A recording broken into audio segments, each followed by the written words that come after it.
किसने तोड़ा बाबरी मस्जिद को? क्या कोई समाजवादी का बोल सका? क्या कोई बीएसपी का बोल सका? क्या कोई कांग्रेस का बोल सका? मैं पूछा जाकर इन लोगों से कि बताओ तुमने ये बात क्यों नहीं उठाई, तो नजरें झुका लिए। मैं समझ गया क्योंकि मस्जिद मेरी शहीद हुई थी, इनकी नहीं हुई थी। मेरी मस्जिद को शहीद किया गया था, मगर मस्जिद तो शहीद करने वालों ने शहीद किया, मगर उन्होंने हिंदुस्तान की बुनियादों को कमजोर कर दिया। तुमने अपने जालिम हाथों से एक मुबारक जगह को शहीद किया, मगर हिंदुस्तान को तुमने हिला दिया, रूल ऑफ लॉ को हिला दिया। सुप्रीम कोर्ट ने अंग्रेजी में कहा था अपने जजमेंट में, demolition of Babri Masjid is an egregious act of criminal act कहा था। तुम जंग से पहले उत्तर प्रदेश के मुसलमानों, मैं तुमसे कह रहा हूं, भीख मांग रहा हूं, तुम जंग से पहले नतीजे की फिक्र मत करो। 60-65 साल हो चुके हैं, तुमने क्या हासिल किया बताओ?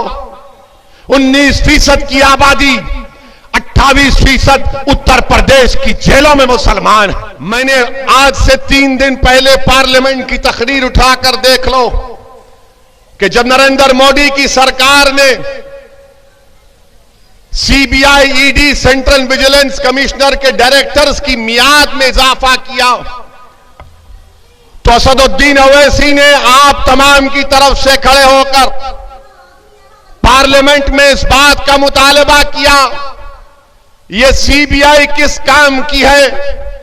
जब बाबरी मस्जिद के क्रिमिनल ट्रायल का फैसला आया, जिन मुल्जिमों की मौजूदगी में बाबरी मस्जिद को शहीद किया गया, तो कोर्ट ने फैसला दिया कि कोई भी मुल्जिम नहीं है। हमने पार्लियामेंट ने पूछा कि बताओ क्या सीबीआई ने अपील क्यों नहीं की?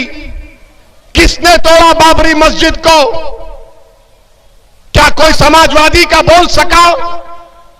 क्या कोई बीएसपी का बोल सका? क्या कोई कांग्रेस का बोल सका?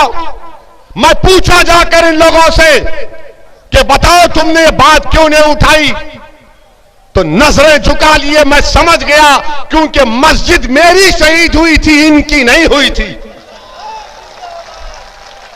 मेरी मस्जिद को शहीद किया गया था, मगर मस्जिद तो शहीद करने वालों ने शहीद किया, मगर उन्होंने हिंदुस्तान की बुनियादों को कमजोर कर दिया। तुमने अपने जालिम हाथों से एक मुबारक जगह को उसको शहीद किया, मगर हिंदुस्तान को तुमने हिला दिया, रूल ऑफ लॉ को हिला दिया।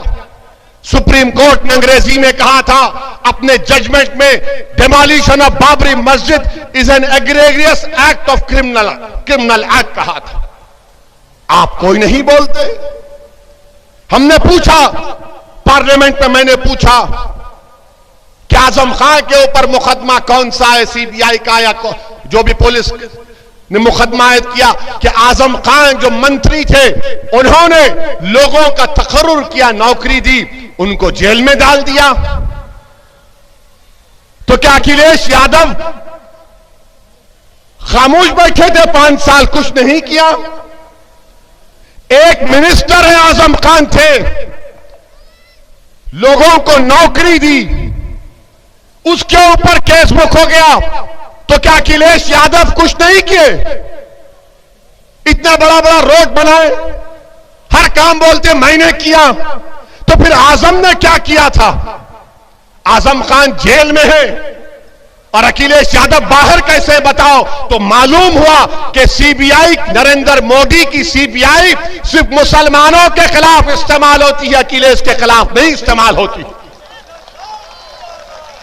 मैं जानता हूं कि मेरी इस जुमले के बाद, मेरे इस तकरीर के बाद समाजवादी के लोग बड़े तड़पेंगे, रात में नींद नहीं आएगी।